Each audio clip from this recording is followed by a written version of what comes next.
اعوذ باللہ من الشیطان الرجیم بسم اللہ الرحمن الرحیم السلام علیکم ورحمۃ اللہ وبرکاتہ۔ میری ایمانی بہن بھائی، امید کرتے ہوں آپ سب خیریت سے ہوں گے۔ آج کا ہمارا ٹاپک قضا روزوں کے بارے میں ہے کہ قضا روزوں کا بیان کروں گی میں یہاں پہ، اور اس کا جو فدیہ ہے یا کفارہ ہے تو وہ کیسے ادا کیا جائے، تو اس کے بارے میں کچھ کویسچنز ہیں جن کا میں یہاں پہ رپلائی کروں گی۔ امید کروں گی کہ یہ ویڈیو بھی پہلی ویڈیوز کی طرح آپ لوگوں کے لیے کافی ساری انفارمیٹیو ہوگی، تو اس ویڈیو کو اسکپ کیے بغیر دیکھیں، انشاءاللہ یہ آپ لوگوں کے لیے بہت مفید ثابت ہوں گی۔ اس کے علاوہ 14ویں روزے کے وظائف کا بھی میں ذکر کروں گی۔ تو شروع کرتے ہیں اپنی ویڈیو۔ ایک بھائی کا سوال ہے کہ بچپن میں مجھے والدین روزہ رکھنے کی اجازت نہیں دیتے تھے کہ تم پر روزے ابھی فرض نہیں ہوئے، میں یہ محسوس کر رہا ہوں کہ میں بالغ تھا اور میرے خیال کے مطابق میں نے 4-5 سال کے بعد روزے رکھنے شروع کیے۔ وہ پوچھنا چاہ رہے ہیں کہ ان کا کیا کفارہ ہوگا جو روزے ان کے چھوٹ گئے ہیں۔ تو بالغ ہونے کے بعد جتنے روزے آپ نے نہیں رکھے ان کی قضا لازم ہے۔ اگر بالغ ہونے کا سال ٹھیک سے یاد نہ ہو تو اپنی عمر کے 13ویں سال سے اپنے آپ کو بالغ سمجھتے ہوئے یعنی کہ قضا گننا سٹارٹ کریں، اور اس حساب سے آپ پھر ان کی جو ہے نا وہ قضا روزے رکھیں ہیں۔ اس کے علاوہ ایک اور ہے کہ میری بیوی نے رمضان شریف کے روزے نہیں رکھے کیونکہ بیماری کا حملہ ہونے کے بعد سے میری معلومات کے مطابق ایسے روزوں کی قضا ہوتی ہے۔ ایک رمضان کے بعد دوسرے رمضان سے پہلے یہ قضا پوری کی جاتی ہے، جبکہ میری بیوی کہتی ہے کہ جب رمضان میں ہی روزے نہیں رکھے تو عام دنوں میں کیسے رکھ سکتے ہیں، پھر روزے کے بدلے مسکینوں کو کھانا کھلا دو، اس طرح انہوں نے غریب عورت کو دے دی، کیا یہ جائز ہے؟ کیا یہ روزوں کا بدل ہو سکتا ہے؟ کیا اس کے دینے سے روزوں کی قضا معاف ہوگی؟ کون سے لوگوں کے روزے بدلے مسکینوں کو کھانا کھلا سکتے ہیں؟ تو رپلائی، روزے کا فدیہ صرف وہ شخص دے سکتا ہے جو روزہ رکھنے پر نہ تو فی الحال قادر ہو، نہ آئندہ توقع ہو کہ روزے کا اہتمام نہیں کر سکتا، یا ایسا بیمار ہو کہ اس کے شفا یاب ہونے کی کوئی توقع بھی نہ ہو۔ تو پھر یہ ہے کہ بیوی جو ہے وہ روزہ رکھ سکتی ہے، تو اس کو چاہیے کہ محض غفلت اور تساہل کی وجہ سے روزہ نہیں رکھتی تو اس کو چاہیے کہ وہ روزے کے بدلے روزہ رکھے، فدیہ نہیں ہوگا ان کا، تو روزوں کی قضا لازم ہے۔ تو اس نے جو پیسے کسی محتاج کو دیے یا خیرات کی مد میں شمار ہوں گے، جتنے روزے اس کے ذمہ ہیں سب کے سب قضا ہی ہیں۔ ایک اور سوال ہے، اگر کوئی شخص کمزور یا بیمار ہو اور جب روزہ رکھنے سے نکاہت محسوس کرے تو کیا وہ کسی دوسرے کو سحری اور افطاری کا سامان دے کر روزہ رکھوا سکتا ہے، اور کیا اس طرح اس کے سر سے روزے کا کفارہ اتر جائے گا؟ کوئی گناہ تو نہیں ہوگا؟ اس کا رپلائی ہے، اگر اتنا بوڑھا یا بیمار ہے کہ نہ روزہ رکھ سکتا ہے نہ یہ توقع ہے کہ وہ آئندہ کبھی رکھ سکے گا، اس کے لیے فدیہ ادا کر دینا جائز ہے۔ ہر روزے کے فدیے کے لیے کسی مسکین کو 2 وقت کا کھانا کھلا دے یا 2 سیر غلہ یا اس قیمت دیا کرے، باقی وہ کسی دوسرے سے اپنے لیے روزہ نہیں رکھوا سکتا۔ شریعت میں کمزور شخص کے لیے فدیہ دینے کا حکم ہے۔ اس کے علاوہ ایک اور کوشچن ہے کہ میری والدہ محترمہ نے بوجہ بیماری 6 مہینے روزے چھوڑے ہیں، 3 مہینے روزے چھوڑے ہیں یا 6 سال، اور اب بھی بیمار ہیں اور روزے رکھنے کے قابل نہیں، ان کا 3 مرتبہ رسولی کا آپریشن ہو چکا ہے، اب ان کو یہ فکر ہے کہ ان کے روزوں کو کیسے ادا کیا جائے۔ یہ میرے خیال میں یہاں 6 سال انہوں نے لکھنا تھا لیکن انہوں نے 6 مہینے لکھا ہے، تو چلیں کوئی بات نہیں۔ تو اس کا وہ پوچھنا چاہ رہی ہیں کہ ان روزوں کی ادائیگی کا طریقہ کیا ہوگا۔ اس کا رپلائی ہے کہ آپ کی والدہ کو چونکہ روزے رکھنے کی طاقت نہیں ہے، اس لیے جتنے روزے ان کے ذمہ ہیں ان کا فدیہ ادا کر دیں۔ ایک روزے کا فدیہ صدقہ فطر کے برابر ہے، یعنی 2 سیر گندم یا اس کی قیمت، اس حساب سے قضا شدہ روزوں کا فدیہ دیں، اور آئندہ بھی جتنے روزے ان کی زندگی میں آئے اس حساب سے ان کا فدیہ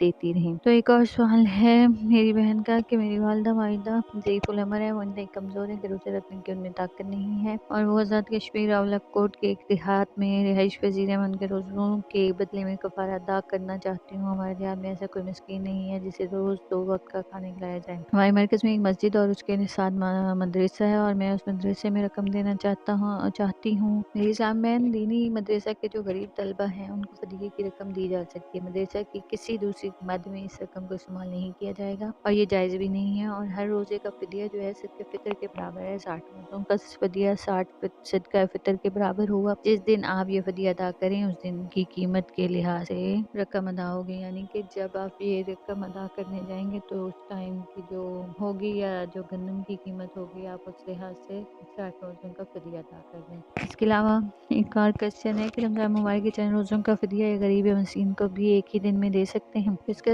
رپلائی ہے کہ چند روزوں کا فدیہ ایک ہی مسکین کو ایک ہی وقت میں دے دینا جائز ہے، مگر اس میں اختلاف ہے، اس لیے احتیاط تو یہی ہے کہ کئی روزوں کا فدیہ ایک کو نہ دیں لیکن دے دینے کی بھی گنجائش ہے۔ پھر ہے مرحومین کے قضاء شدہ روزوں کا فدیہ ادا کرنا اتنا ضروری ہے، اس کے بارے میں بیان فرما دیں۔ تو مرحوم کی طرف سے فدیہ کے چند مسائل ذکر کرتی ہوں، تمام مسلمان مسائل کو غور سے سنیں اور اس پر عمل بھی کریں۔ پہلا ہے کہ جو شخص ایسی حالت میں مرے کہ اس کے ذمہ روزے ہوں یا نمازی ہوں، اس پر فرض ہے کہ وصیت کر کے مرے کہ اس کی نمازوں اور روزوں کا فدیہ ادا کیا جائے۔ اگر اس نے وصیت نہیں کی تو گناہ گار ہوگا۔ نمبر 2، اگر میت نے فدیہ ادا کرنے کی وصیت کی ہو تو میت کے وارثوں پر فرض ہوگا کہ مرحوم کی تجہیز و تقین اور ادائے قرضہ جات کے بعد اس کی جتنی جائیداد باقی ہے اس کی تہائی میں سے اس کی وصیت کے مطابق اس کی نمازوں اور روزوں کا فدیہ ادا کر دیں۔ نمبر 3، اگر مرحوم نے وصیت نہیں کی یا اس نے مال نہیں چھوڑا لیکن وارث اپنی طرف سے مرحوم کی نماز اور روزوں کا فدیہ ادا کرتا ہے تو اللہ تعالیٰ کی رحمت سے توقع ہے کہ یہ فدیہ قبول کر لیا جائے گا۔ نمبر 4 ہے، ایک روزے کا فدیہ صدقہ فطر کے برابر ہوتا ہے، یعنی تقریباً 2.25 کلو غلہ۔ پس ایک رمضان یا 30 روزوں کا فدیہ 52.5 کلو ہوا اور 3 رمضانوں کے 90 روزوں کا فدیہ 157.5 کلو غلہ ہوا۔ اس کے مطابق مزید حساب کر لیا جائے۔ اس طرح ہر نماز کا فدیہ بھی صدقہ فطر کے مطابق ہر وتر سمیت دن رات کی 6 نمازیں، 5 فرض اور 1 واجب، بس ایک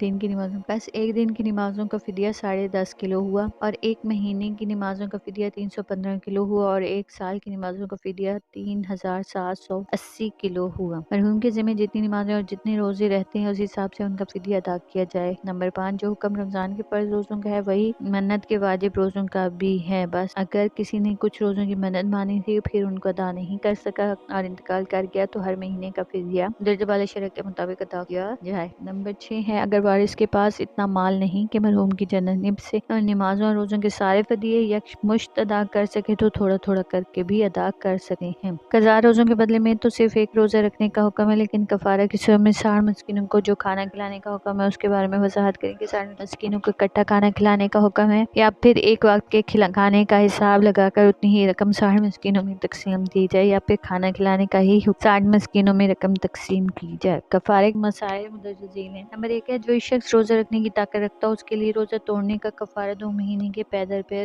روزے رکھنا ہے۔ اگر درمیان میں ایک روزہ بھی چھوٹ گیا تو دوبارہ نئے سرے سے شروع کرے گا۔ اسی طرح نمبر 2 ہے، اگر چاند کے مہینے کی پہلی تاریخ سے روزے شروع کیے تو چاند کے حساب سے 2 مہینے کے روزے رکھے، خواہ یہ مہینے 29 کے ہوں یا 30 کے۔ لیکن اگر دوسرے مہینے سے شروع کیے تو 60 دن پورے کرنے ضروری ہیں، یعنی کہ اگر جیسے کہ قمری سال محرم سفر اور اس طرح سے روزے رکھتے ہیں تو پھر وہ 29 دن کا مہینہ بنے یا 30 کا، تو اس حساب سے ہم روزے مکمل کر لیں کہ 2 مہینے پورے کریں۔ اور اگر ہم جنوری فیبروری اس طرح سے روزے رکھتے ہیں تو پھر ہمیں پورے 60 دن روزے رکھنے پڑیں گے۔ تو جو شخص روزے رکھنے پر قادر نہ ہو وہ 60 مسکینوں کو 2 وقت کا کھانا کھلائے یا ہر مسکین کو صدقہ فطر کی مقدار کا غلہ یا اس کی قیمت دے دے۔ نمبر 4 ہے، اگر ایک رمضان کے روزے کئی دفعہ توڑے تو ایک ہی کفارہ لازم ہوگا، اور اگر الگ الگ رمضانوں کے روزے توڑے تو ہر روزے کے لیے مستقل کفارہ ادا کرنا ہوگا۔ نمبر 5، اگر میاں بیوی نے رمضان کے روزے کے درمیان صحبت کی تو دونوں پر الگ الگ کفارہ لازم ہوگا۔ ایک اور سوال ہے کہ